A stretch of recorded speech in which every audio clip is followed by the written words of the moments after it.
Oke, kita langsung masuk ke yang bab pertama, ethical reasoning dan implikasinya terhadap akuntansi pada hari ini. Ya. Ethical reasoning. Ya. Penalaran etis. Ya, penalaran etis apa itu maksudnya? Ya.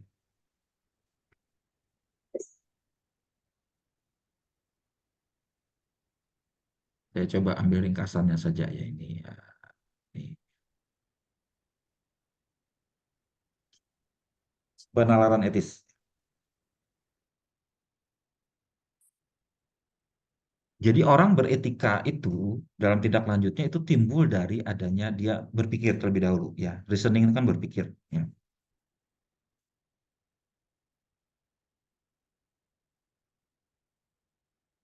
Ya.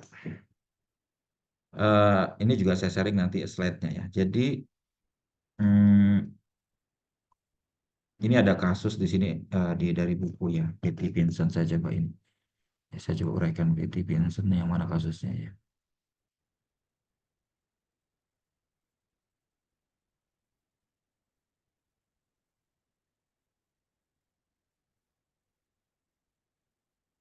Dari sini saja. Oke. Eh,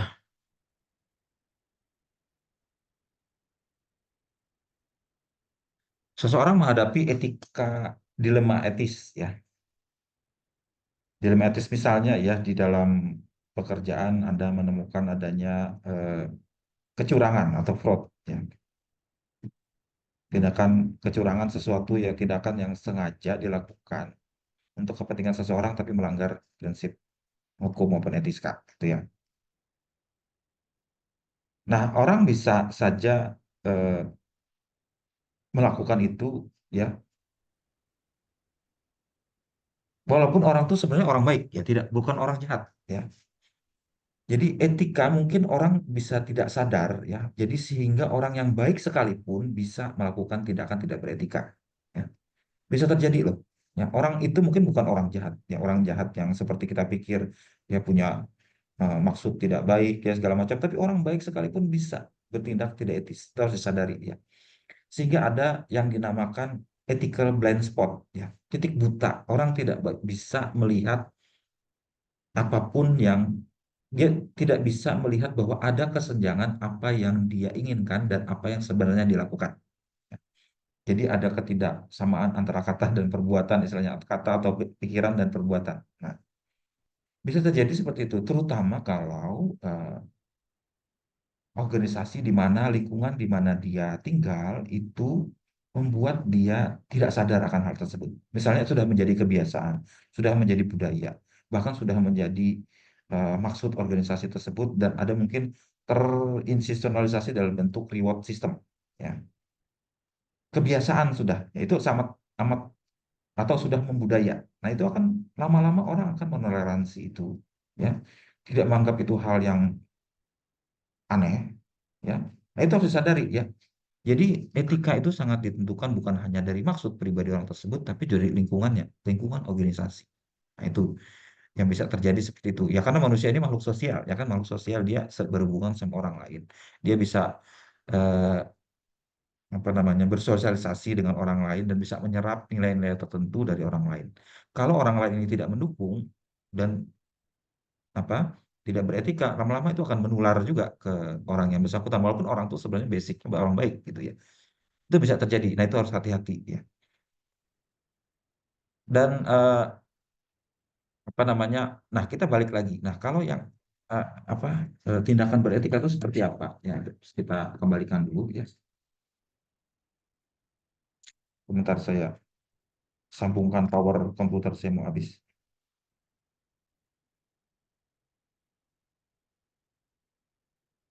Seperti apa tindakan beretika itu? Ya, itu coba kita ini kan ya, secara nalar saja.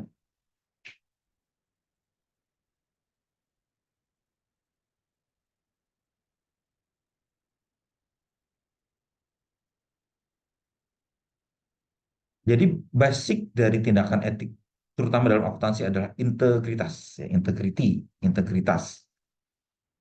Apa itu integritas? Yaitu eh, dalam bahasa Latin integritas itu artinya suatu integer. kesatuan gitu ya. Jadi berpatokan pada prinsip ya. Jadi integritas itu adalah keharusan bagi seorang akuntan. Ya. Ini bisa ditelusuri integritas itu dari filsafat Yunani zaman dulu ya, Socrates, Plato, Aristoteles dan sebagainya, dan juga menjadi dasar apa yang dinamakan filsafat kebajikan atau virtue etik atau virtue filosofi ya. Eh, jadi prinsipnya adalah beretika itu berarti orang berintegritas ya. Berintegritas itu menjaga kebulatan atau kejujuran. Kemudian kalau menurut etika, menurut eh, filsafat dan agama sudah kita pahami, ya kan? Kalau dalam ajaran agama, kita tentu saja tahu semua agama akan mengajarkan nilai-nilai moral, nilai-nilai etis, ya, yang pada intinya adalah memperlakukan orang lain sesama manusia seperti memperlakukan kepada diri kita sendiri. Itu istilahnya golden rule dalam bahasa Inggrisnya. Ada atau dalam agama Hindu namanya karma, ya. Kalau kita melakukan, kita akan balik ke kita sendiri, ya. Segala macam lah itu ya. Pada intinya adalah ada resiprokalitas antara pribadi kita dengan orang lain. Ya. Dan itu bisa dasar kalau kita mau hidup baik, kita harus perlakukan orang lain dengan baik juga. Itu umumnya semua agama akan mengajarkan seperti itu. Nah, kalau orang Yunani zaman dulu berpikir ya, etika itu ya adalah cara menjalani hidup yang baik. Ya. Menurut mereka, tujuan utama kebahagiaan itu dicapai dengan menjadi unggul. Hidup yang baik itu ya hidup yang beretika, ya itu pada dasarnya itu ya. Jadi hidup yang baik itu hidup yang menjalankan menurut etika. Nah, etika itu sendiri maksudnya apa? Etika itu adalah kalau dalam bahasa Yunani itu etikos ya. Etikos itu eh, karakter ya. Etikos dalam dalam bahasa Yunaninya karakter ya. Yaitu konsep baik dan buruk dan standar di mana orang harus berperilaku. Ya. Di pihak lain kita mengenal adanya moral. Ya, kalau mau etik itu berasal dari bahasa Yunani, kalau moral itu berasal dari bahasa Latin yang berarti eh, apa? Manner itu tata perilaku, ya moral dan karakter juga mirip juga sebenarnya artinya karakter. Jadi kalau ada yang menyebut moral, ada yang menyebut etik itu kurang lebih sama tapi berasal dari bahasa yang berbeda. Kalau moral dari bahasa Latin, kalau etika berasal dari bahasa Yunani. Dan etika itu adalah nilai yang merupakan hal yang kepercayaan mendasar yang akan memandu dan memotivasi seseorang bertindak atau berperilaku. Ya.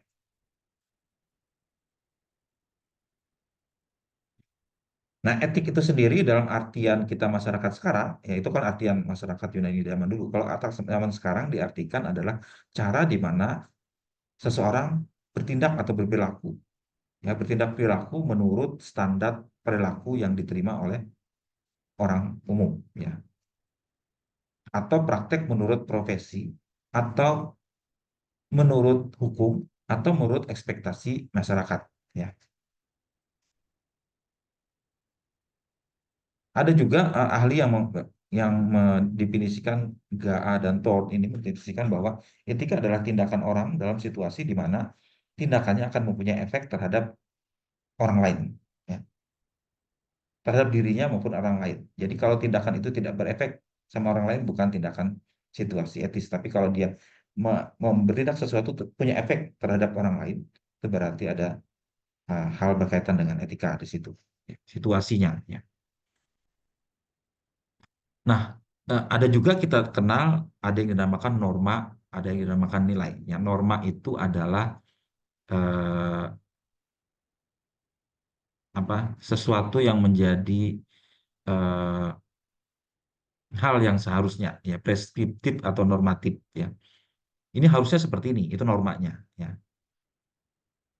Norma yang berlaku dipahami secara umum. Ya. Nah, kalau nilai itu ada dalam diri seseorang ya berkaitan dengan kepercayaannya yang memandu tindakannya ya. Termasuk kalau di dalam profesi kita juga punya nilai-nilai tertentu ya dari kode etik ya. Kalau orang pribadi itu Mungkin nilai dia yang berangkat dari kepercayaannya atau dari agamanya atau dari prinsip pribadi dia itu nilai yang memandu dia. Ya. Jadi ada itu ya. Nah, tapi harus dibedakan antara tindakan beretika dengan mematuhi hukum. Ya. Jadi tindakan beretika tidak akan sama dengan mematuhi hukum. Ya. Memang adanya hukum itu bisa membatasi orang untuk tidak melakukan tindakan yang tidak beretika. Ya. Tapi hukum itu adalah standar minimal. Ya. Sementara orang beretika lebih dari sekedar mematuhi hukum. Dia memang berangkat dari kepercayaan pribadi dia. Ya. Nanti kita pelajari di bagian lain bahwa mematuhi hukum itu adalah level pemahaman etika atau pemahaman moral yang cukup rendah. Ya. Dia mengerjakan sesuatu hanya takut karena adanya hukuman. Itu tingkatan paling rendah. Tapi seseorang yang beretika menurut prinsip, dia tidak memandang itu. Dia melakukan itu memang karena tuntutan atau kepercayaan pribadi dia, bukan karena itu hukum yang harus dia patuhi, yang berasal dari luar. Jadi murni dari dirinya sendiri. Sementara hukum itu sesuatu yang ditegakkan dari apa? Dari kesepakatan bersama melalui hukum negara itu yang akan dipatuhi. Ya.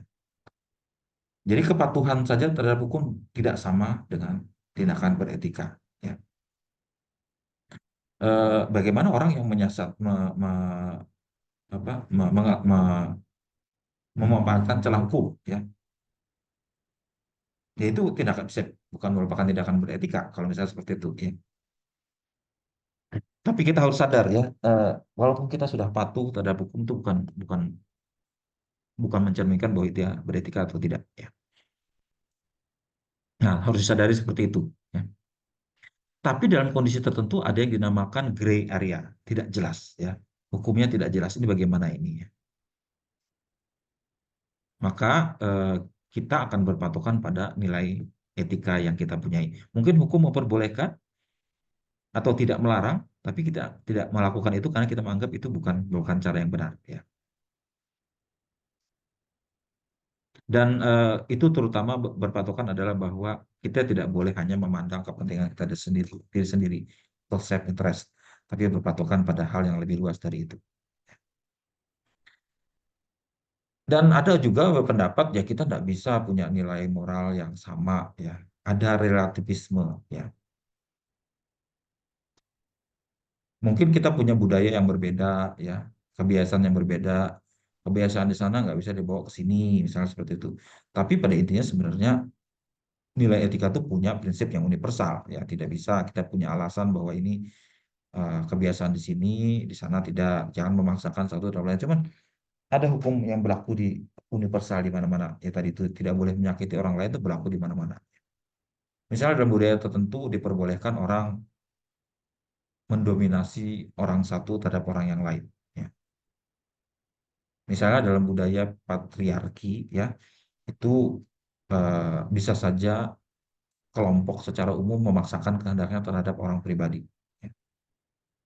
Tapi di budaya lain, ya, di masyarakat Barat misalnya yang sangat individualistis, seseorang nggak masuk akal kalau itu dipaksa kehendaknya oleh orang lain. Ya. Nah ini ada perbenturan budaya biasanya terjadi seperti itu. Cuman kita balik lagi, apakah orang tersebut ada hak pribadinya yang dilanggar atau tidak? Ya. Kalau dia merasa haknya dilanggar itu berarti tidak beretika. Ya gitu.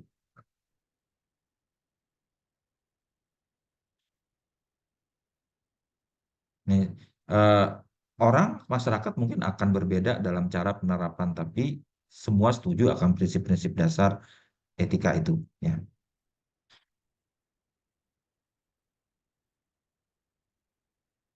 Nah, kita langsung masuk saja ya. Karakter. Ya, tadi disebutkan bahwa etika itu dalam filsafat Yunani itu berarti karakter, ya, sifat pribadi seseorang. Seperti apa karakter yang merupakan pilarnya? Ya.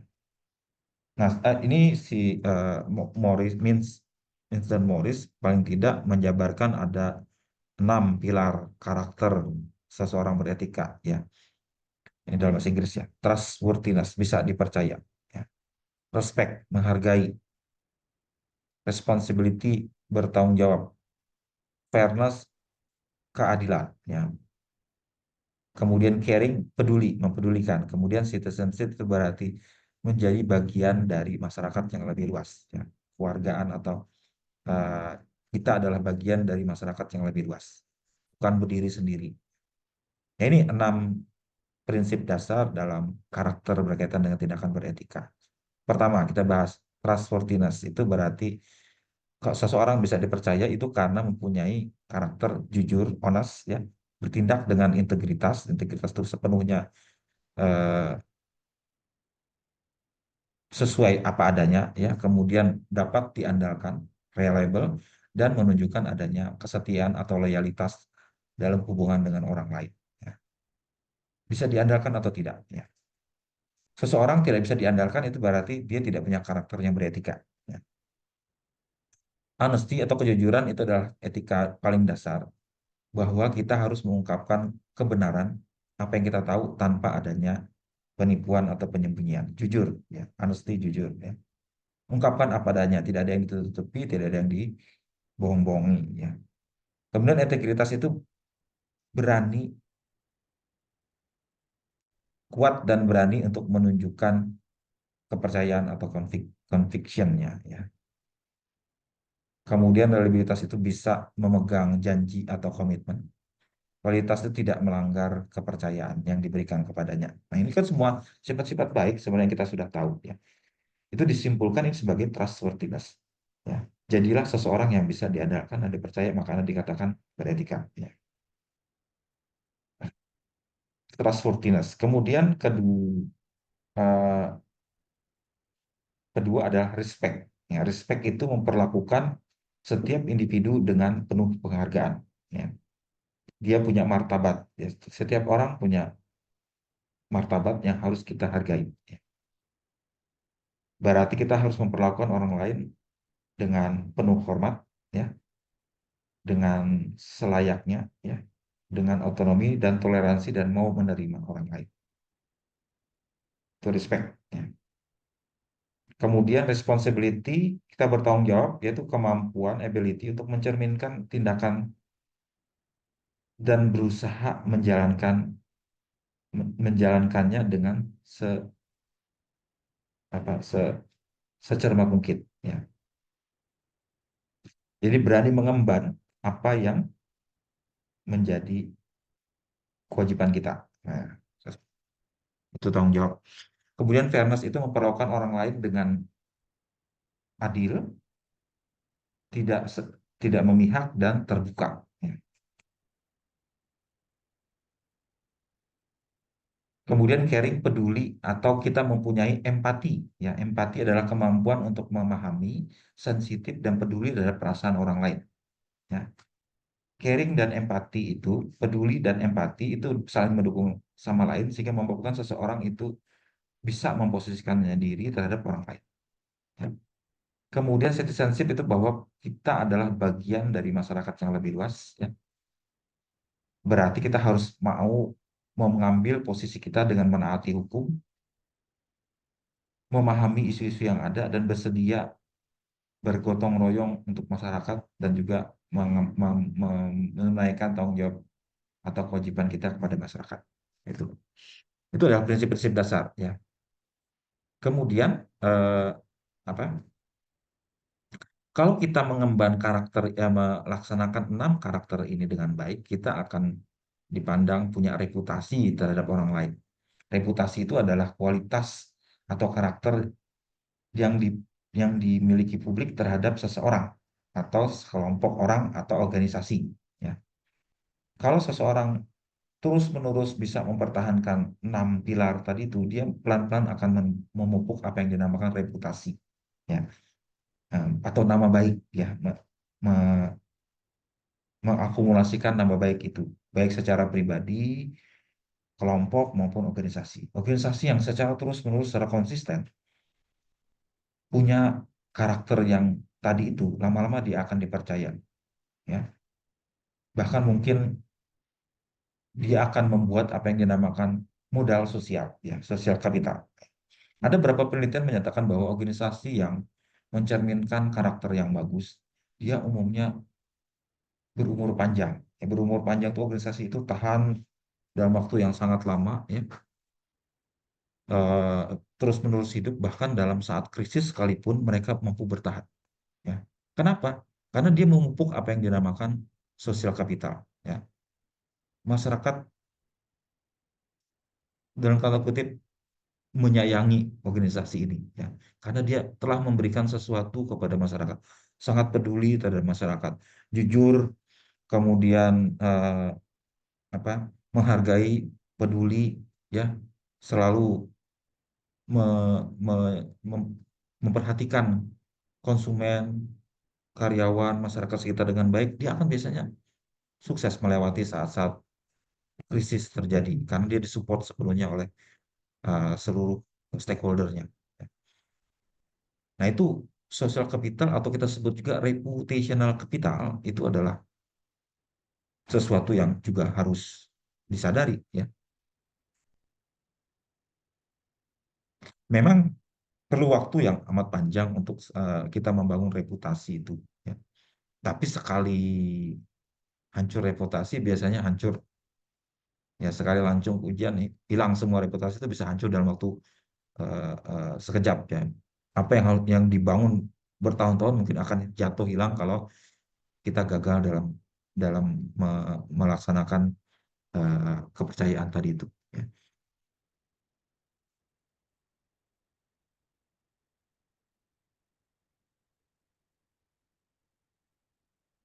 Nah, ini sedikit belajar tentang filsafat, ya, sekedar tinjauan filsafat moral. Ini agak berat sedikit, ya, berkaitan dengan filsafat moral dulu, ya. Tadi sudah kita pelajari enam enam pilar, dan itu harus kita sadari itu adalah modal utama, ya.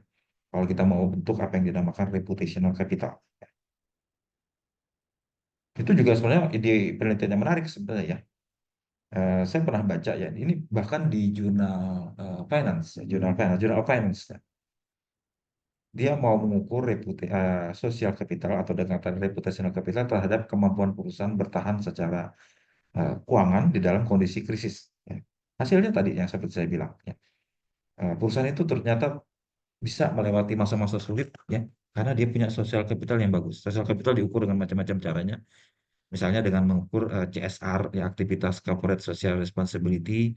Itu adalah pencerminan bagaimana perusahaan itu punya tanggung jawab baik terhadap masyarakat. Jadi dihitung dari situ dia menghitungnya, ya. Semakin banyak CSR yang dilakukan, berarti dia semakin peduli terhadap masyarakat, maka dia punya social capital yang baik dan dia akan lebih bagus performanya di masa krisis. Betul, dia menemukan seperti itu, ya. Terlepas dari masalah metodologinya, tapi karena yang jurnal yang menerbitkan ini jurnal top, ya, salah satu jurnal top, jurnal finance, saya yakin metodologinya cukup bisa kita andalkan, dan kesimpulannya saya pikir setuju dengan prinsip tadi, ya. Oke, sekarang kita masuk ke sini, ya, filsafat moral, ya.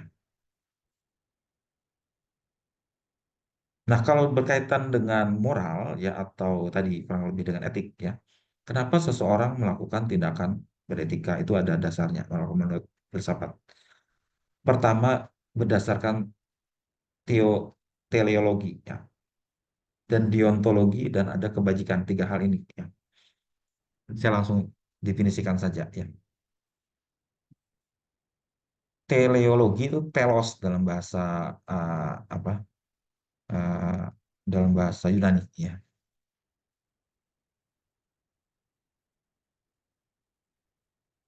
Filsafat yang paling bawah sebenarnya kenapa seseorang melakukan tindakan beretika itu hanya eh, apa yang dinamakan egoisme, ya. Dia mungkin melakukan tindakan sesuatu murni hanya berdasarkan kepentingan dia sendiri, diri dia sendiri. Jadi lakukanlah sesuatu yang memberikan manfaat yang baik buat dia. Urusan lain tidak peduli. Ya. Itu paling dasar sebenarnya, ya. Eh, Seseorang mungkin punya pandangan semacam itu, ya. Dia hanya tahu kepentingan dirinya sendiri, ya, tidak peduli dengan orang lain. Tapi itu prinsip moral yang dia punya sebenarnya, ya. Itu, tapi itu tindakan paling rendah. Orang tidak menganggap itu tindakan beretika kalau punya pandangan semacam itu, egoisme, ya, hanya mementingkan dirinya sendiri, ya. Tidak melihat enam prinsip tadi, enam pilar tadi, nggak peduli dia. Tapi ada juga tingkatan lebih tinggi lagi, ya, itu egoisme yang lebih tercerahkan, enlightened egois, ya. Dia mau melakukan sesuatu memang untuk kepentingan dia sendiri, tapi dia juga peduli terhadap orang lain. Tapi ujungnya adalah dia membantu orang lain supaya demi kepentingan dia sendiri aja. Ya. Kemudian tingkatan yang lain lagi adalah egoisme yang rasional. Ya. Dia melakukan sesuatu demi kepentingan diri sendiri, tapi dia ada nalarnya, ya, yang sesuai dengan nalarnya. Ya. Oke, saya melakukan tindakan CSR misalnya ya, tapi saya harus dapat untung dari ini. Ya. Dia mungkin melakukan aktivitas filantropi, istilahnya CSR, itu murni hanya mementingkan misalnya publikasi. Ya, publikasi maksudnya diekspos sama orang luar kelihatan baik, tapi sebenarnya dia nggak tulus-tulus amat. Ya. Dia hanya pengen mengejar keuntungan dari situ. Ya. Ini adalah prinsip yang teleologis yang hanya murni udah dilihat dari hasilnya apa. Saya bertindak beretika ini apa saya dapatkan dari situ, apa manfaatnya buat saya. Ya.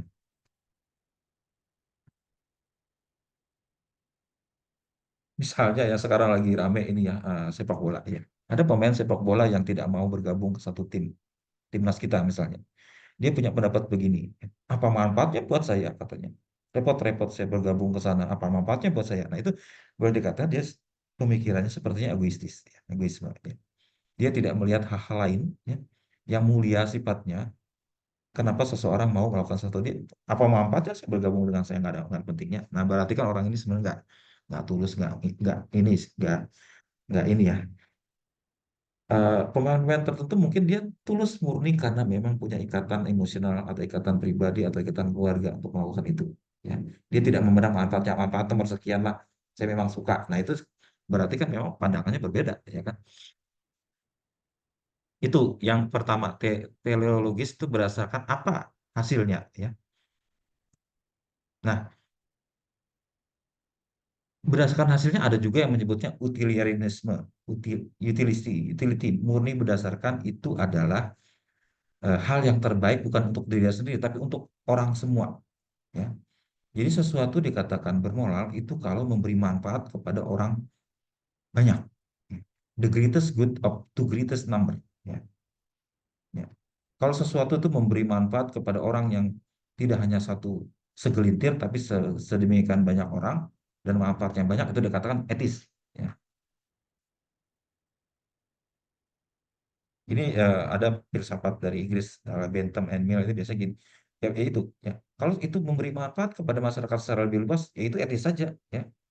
Walaupun caranya mungkin agak melanggar atau dan sebagainya, tak apa-apa, itu lebih demi kepentingan masyarakat luas kok. Ya.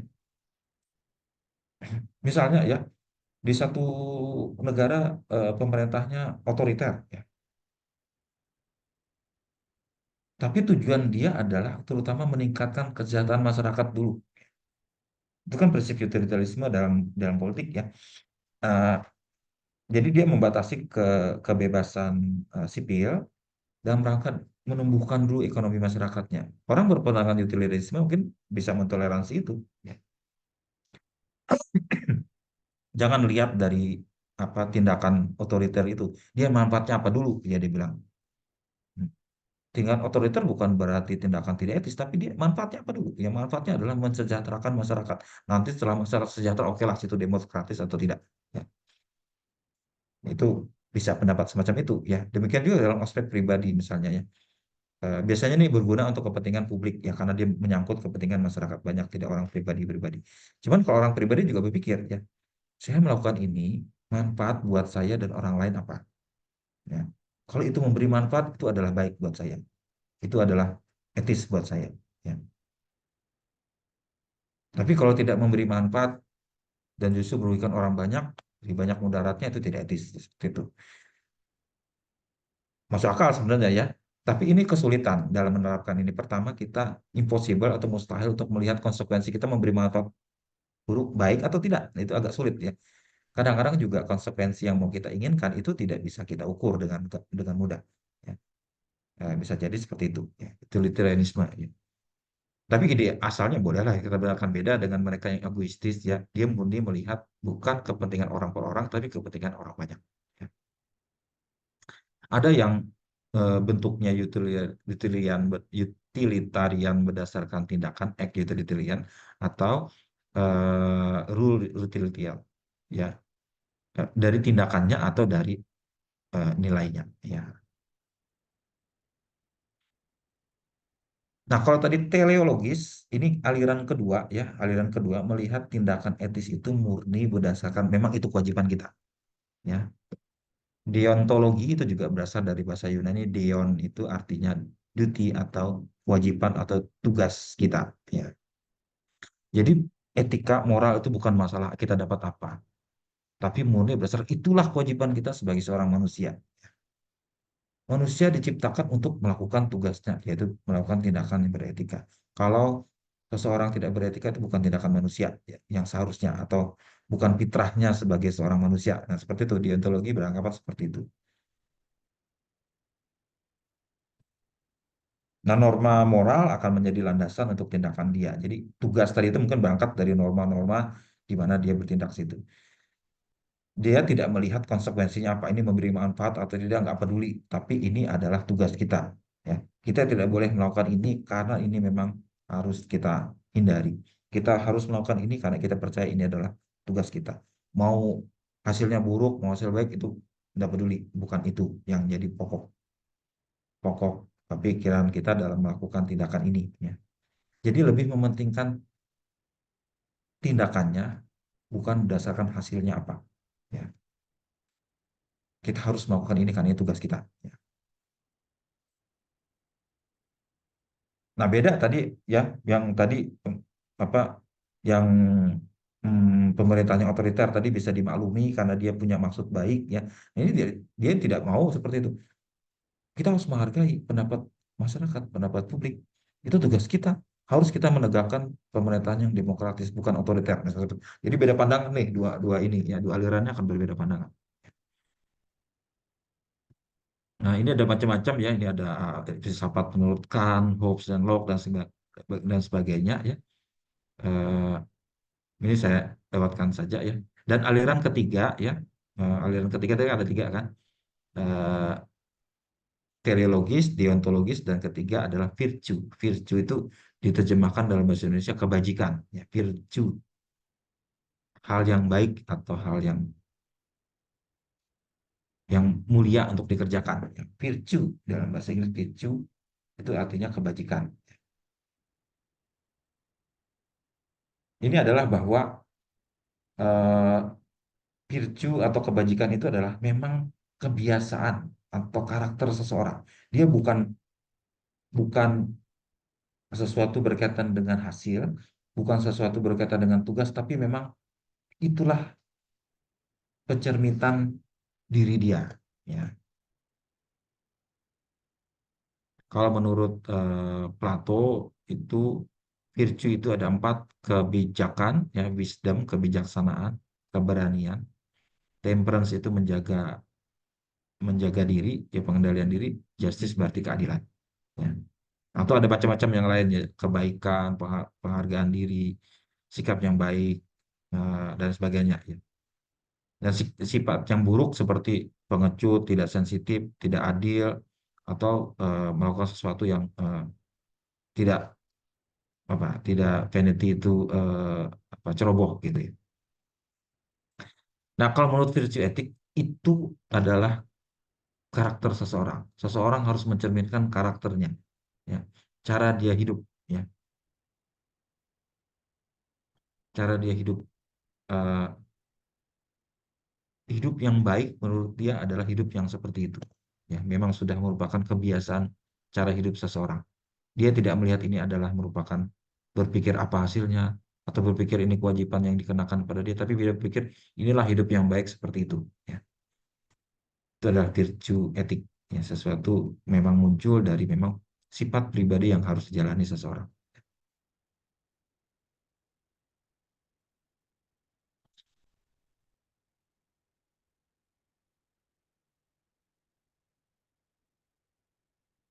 Nah, itu tadi filsafat moral ya. Kemudian dalam konteks akuntansi ya, profesi ya sebagai akuntan. kita itu eh, bukan hanya memiliki etika secara pribadi, tapi etika yang muncul karena profesi kita. Ya. Profesi itu adalah dalam bahasa Latin profesi itu berasal dari profes. Profes itu mengakui, ya. Mengakui berarti dia mengakui punya keahlian secara khusus yang diakui oleh masyarakat. Keahlian khusus ini ya ini menuntut bahwa dia punya standar yang lebih dalam pekerjaan dia. Ya. Nah, profesi akuntansi terutama juga berkepentingan dengan masyarakat banyak, kepentingan umum. Ya.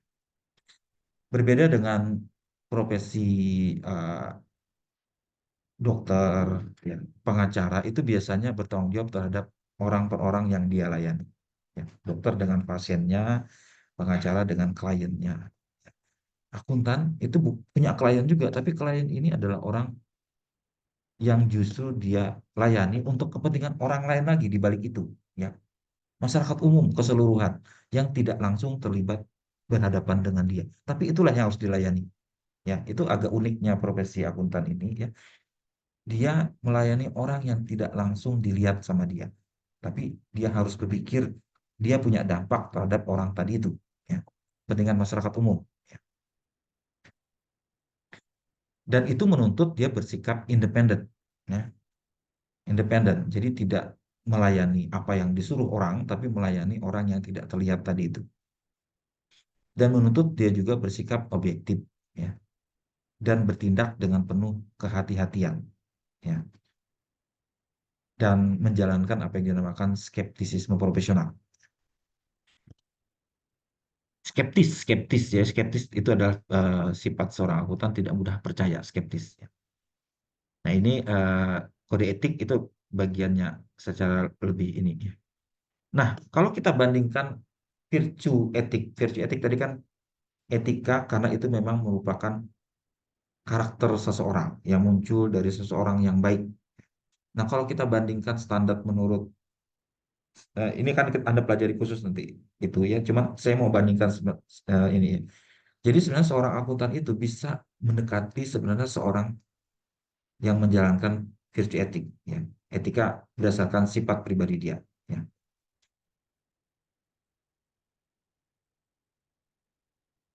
Pertama ya, dia harus kalau standar kita 5 prinsip dalam dalam dalam etika profesi akuntan itu adalah integritas, objektivitas, eh, melakukan tindakan dengan cermat dan hati-hati, ya. Kemudian menjaga kerahasiaan dan kelima adalah bersikap secara profesional. Ya. Itu hampir sama dengan karakter seorang yang baik kalau menurut Aristoteles. Ya. Tadi trustworthiness bisa dipercaya, ya itu kurang lebih sama dengan integritas. Kejujuran sama dengan eh, integritas. Tidak memihak itu kurang lebih sama dengan objektivitas. Dapat diandalkan sama dengan menjaga kerahasiaan dan menjaga sikap profesional. Jadi ya, sebenarnya seorang akuntan itu yang baik sudah harus merupakan karakter yang melekat pada dirinya. Ya. Sudah harus mempunyai karakter yang melekat dengan dirinya yang sepenuhnya dia amalkan dari hari ke hari memang sudah merupakan karakter dia. Bukan sesuatu yang diharuskan, tapi memang itu memang sudah merupakan karakter dia. Itulah yang ditanamkan kepada akuntan seharusnya ya, bahwa dia punya kebajikan atau kebiasaan yang harus ada dalam diri dia. Itu ya mengenai apa pemahaman moral ya.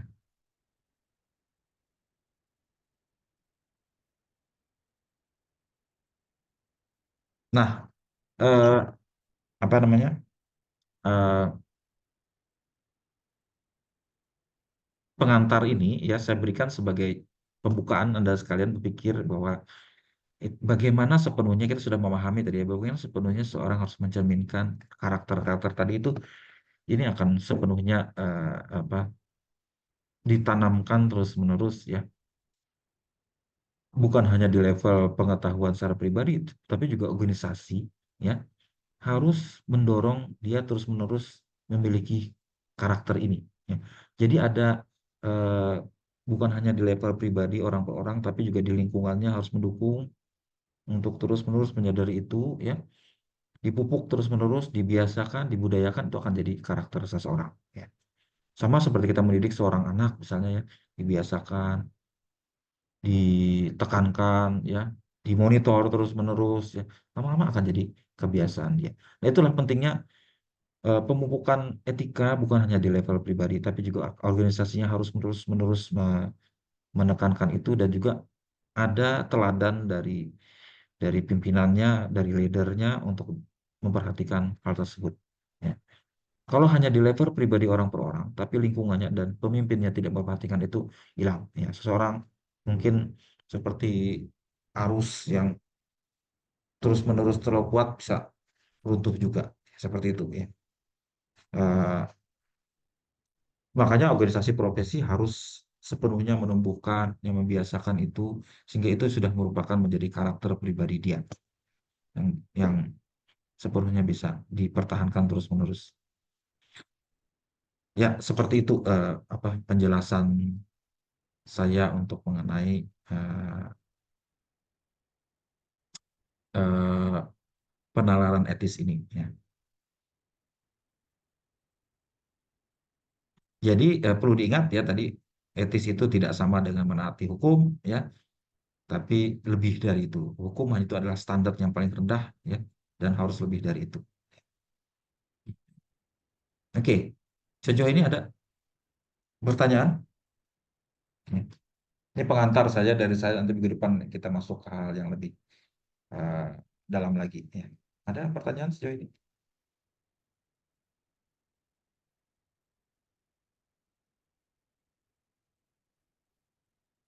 Jadi nanti kita pelajari ya, bukan hanya tadi itu kita menyerahkan masalah etik ini masalah pribadi, tapi juga menjadi kepentingan dalam organisasi keseluruhan.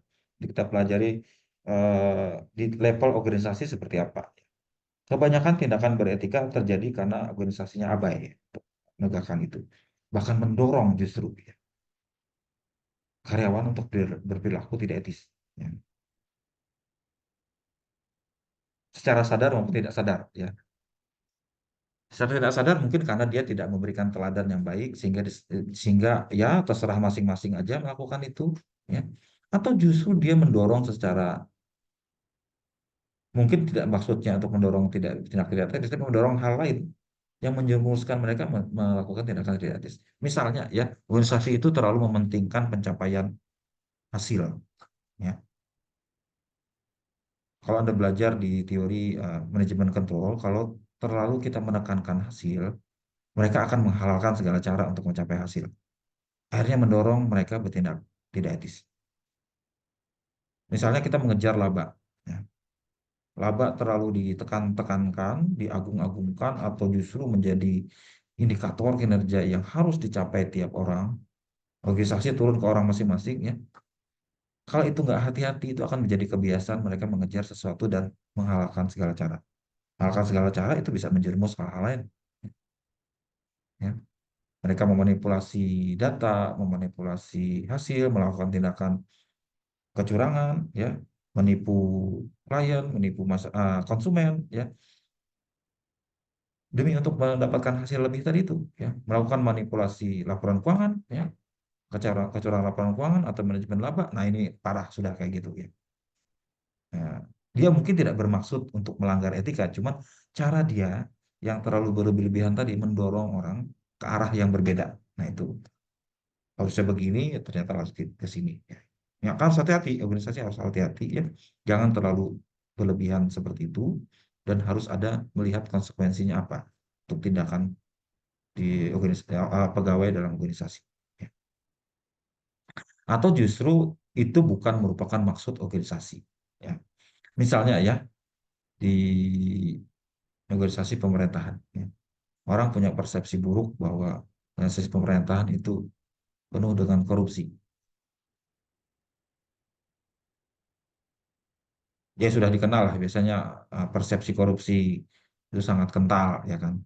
Korupsi terjadi karena memang eh, ada penyalahgunaan pekerjaan untuk maksud masing-masing pribadi ya. Itu bisa terjadi karena macam-macam sebab ya, kayak kami nggak dapat banyak penghasilan ya, nggak dapat banyak ini dari pekerjaan, atau kami tidak cukup dapat mendanai segala macam, ya. Itu akan jadi rasionalisasi, ya. Eh, apa Kenapa misalnya perilaku korupsi banyak terjadi di negara-negara berkembang? Ya karena negara berkembang memang punya eh, sumber daya yang terbatas, ya anggaran yang terbatas, ya kan? Sehingga ditambah lagi memang organisasinya belum berjalan dengan baik, ya, pengawasan belum berjalan dengan baik, civil society belum terbentuk dengan baik, apa, hmm, pilar-pilar demokrasi belum sepenuhnya dijalankan, ya. Itu akan menyebabkan adanya celah-celah untuk melakukan korupsi seperti itu. Ya, belum belum hal lainnya juga tidak tidak kondusif untuk itu. Nah, eh, itu terjadi ya tadi itu karena kurang kuatnya adanya pengawasan dan sebagainya, ya. Eh, Apa namanya? hmm, Sebagian orang berpendapat bahwa kalau kalau eh, kondisi masyarakat sudah lebih sejahtera, umumnya perilaku masyarakat itu akan berkurang, ya. Ada pendapat seperti itu, ya. Karena itu tidak bisa sepenuhnya diberantas karena memang itu sudah penyakit yang melekat sebenarnya karena kondisinya keterbatasan tadi itu. Memang kalau kita hitung statistik, ya, semakin maju semakin level korupsi akan semakin rendah, ya. Level kesejahteraan yang semakin tinggi menyebabkan mungkin dorongan untuk melakukan itu akan semakin kecil, ditambah masyarakatnya semakin mampu untuk melaksanakan itu. Biasanya kalau kita tarik statistik regresinya signifikan, ya. Semakin maju dia akan semakin rendah level korupsinya, ya. Bukan berarti kita menghalalkan atau melegal atau membiarkan itu, tidak, ya. Tentu saja sebagai seorang yang beretika, kita tidak akan menelelir dan merasionalisasikan seperti itu. Tetap kita harus memberi contoh yang baik, ya kan?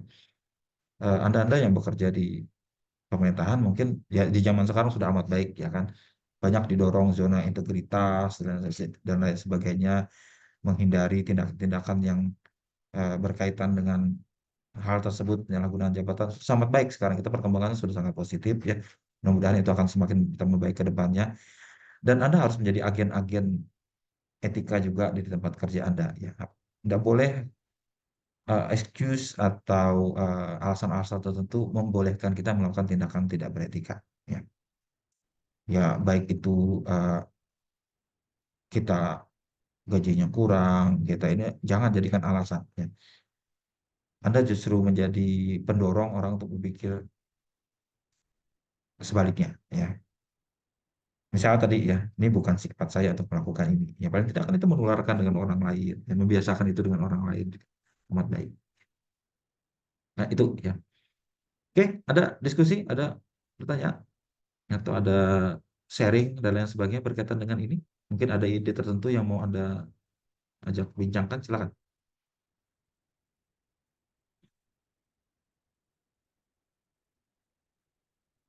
Ada? Atau punya pengalaman pribadi atau bagaimana, ya, berkaitan dengan itu.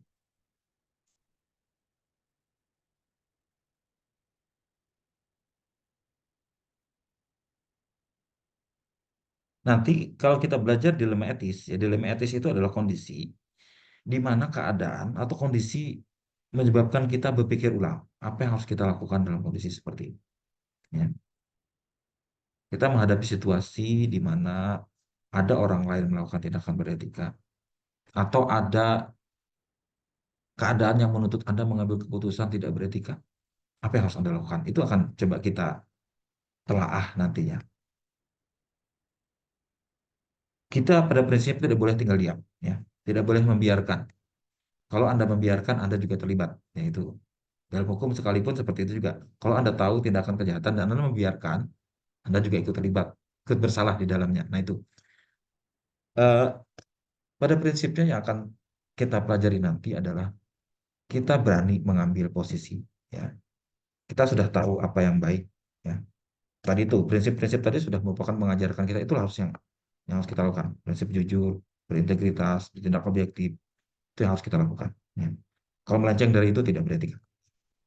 Nah, kadang-kadang ada keadaan kita menuntut kita berani bertindak menegakkan prinsip tadi. Nah, tapi kadang kita nggak berani bertindak karena ada banyak penghalangnya, ada banyak kendalanya, dan kita nggak berani. Dan kita hopeless, putus asa, ya. aduh berat sekali ya. Kalau saya berani bertindak, saya bisa dipecat misalnya ya. Atau apa? Saya dikucilkan atau saya diancam atau diintimidasi. Kita berat sekali menghadapinya karena konsekuensinya berat ya.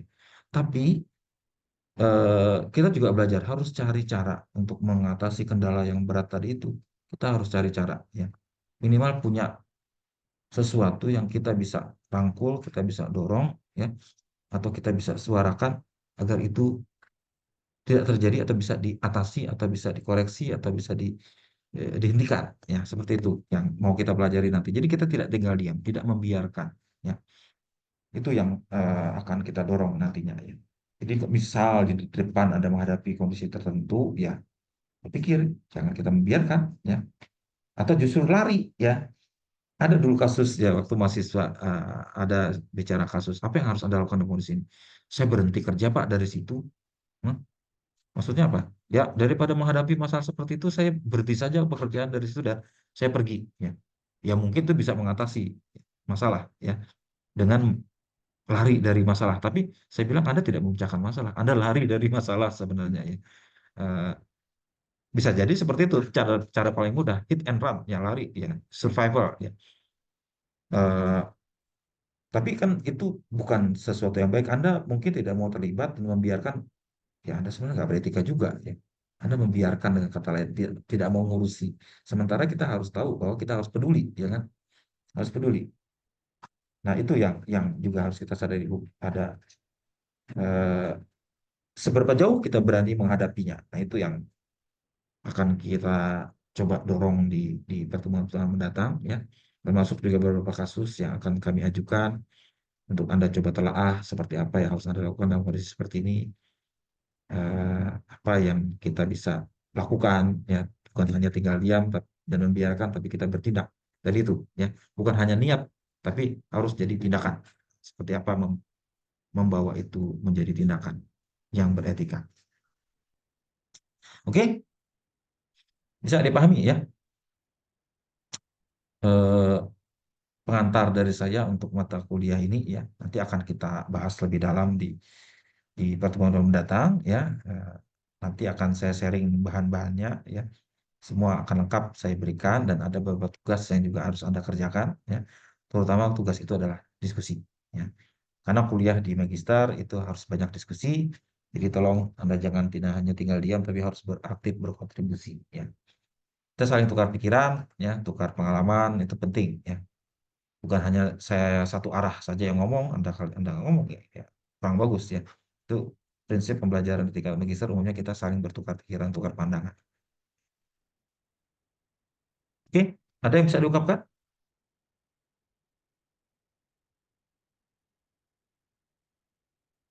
Ada?